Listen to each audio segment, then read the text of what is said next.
I'm in front of Harris Hospital in Fort Worth, and there's a bunch of ladies out here, and I wondered what they were holding up signs about. I thought they were doing a protest, but yeah, it's worse than that. It's really sad. Hey. How are you? So what happened? Me and my family, we had twins. We had beautiful girl twins. They was born prematurely, no health conditions at all. They've been breathing 21% oxygen since they was born. The oxygen machine that they've been on to help them keep the lungs open been like 3%. That was all they was using. Friday I go to visit them. We go every day. We've been here day in, day out. Like, we know everything about them. Like, as far as we've been following, keeping in check with the doctors. They switched doctors this week. The doctors and the nurse practitioners that have been working with our child wasn't working with our child like this week at all. So we had this new doctor come in. I tried to go visit, and they told me I had to stand outside. And I was like, what am I standing outside for? They said they're doing a sterile procedure. I said, what's a sterile procedure? Because no one has called to notify me and my family. They asked me to just be patient and be calm down. I need to calm down. I was like, I am being calm. Because they're keeping you from seeing your twin babies. Yeah, but the woman was talking about one baby. So I said, okay, well, I have two. I should be able to see the other one. She said, no, the nurses and them are doing something. I said, well, you need to send someone out here to give me a better explanation because no one's called to notify me and the mother.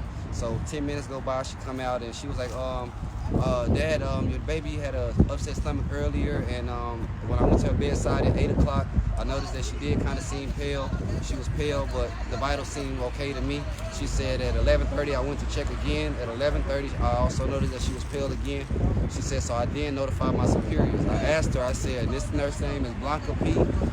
The nurse that was working on my child at the time, her name is Blanca P. She said she came in and this is how she found her. So I asked her, what changed at 11:30 that made you go notify your superiors if you had the same symptoms and the same signs at 8 o'clock?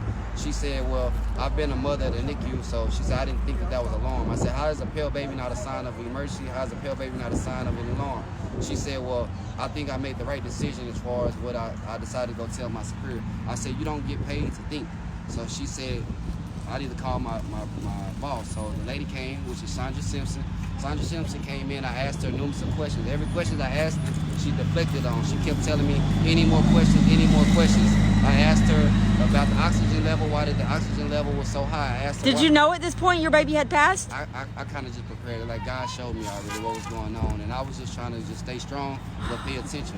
When the machine started going off with my daughter Code and they silenced the machine while I was sitting there, I asked the nurse, I said, ma'am, why is that machine blinking and why is it not making sound? She said, I silenced it. I said, why are you silencing it? She said, I silenced it because they're at her bedside working on her already, so I'm just standing here looking.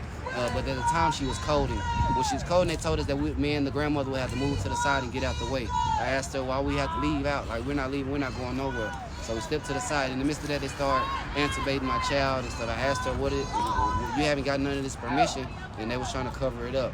In the midst of that, I left to go get the mom so the mom could see my child before everything kind of went bad. The nurse was like, hey, I think this is the time mom should be here. So I was like, you could have said that an hour ago when I first got here and asked the question, but you displayed this to the mom as if nothing was no sign of an emergency. So we was never in the sense of like we needed to be alarmed. But me paying attention and just being a little bit medically inclined, it made sense to say something isn't right, so I began to ask questions. Every question was like I needed to be quiet. When I asked Dr. Simpson, like, what is the operation procedures? If this is like, what is my other options at this moment? She said, well, we can't operate because she just wouldn't make it. She was like, her heart wouldn't make it. She wouldn't do it. She's already under the stress. I said, how is she already under some type of stress when you're just now telling us that this just happened? It doesn't add up. And it takes a pale baby. A baby goes pale after death. In the sense of signs of going to die. A pale baby, it takes 15 to 30 minutes to go pale. When I came back at 7 p.m. that night, they was doing an emergency, like CPR, they was doing a procedure. But they told me that they was been doing this for 30 minutes. No one still has called us since we left the facility. To tell y'all that there's something serious going on. During the medical records, their medical records also are fraudulent at this facility. At Harris Hospital, downtown Fort Worth. Downtown Fort Worth.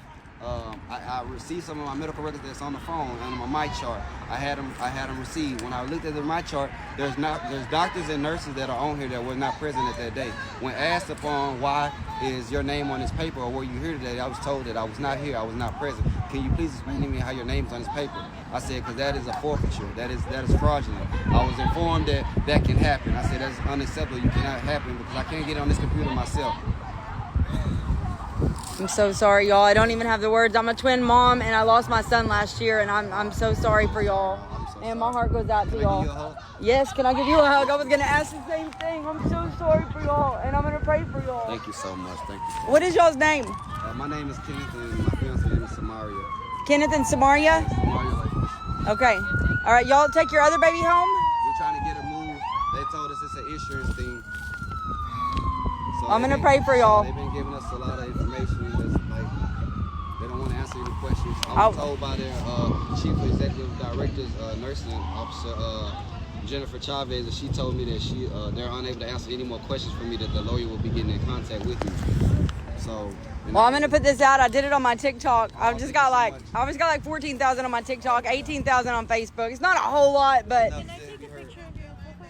yes, you can. Yes, absolutely. I gotcha. Here, get this too, real quick. It's still going. Can you get that one Just for me? get And us- I get this one. Okay. It's taking. You don't have to push nothing. Ready? All right, y'all. 1, 2, 3. I do too. I hope something comes out of this, man. My heart goes out to y'all, and I'm gonna pray for y'all. Thank you. I can't even. I'm so sorry, Mama. He's alive. Thank you, guys. Can I get a picture of your profile?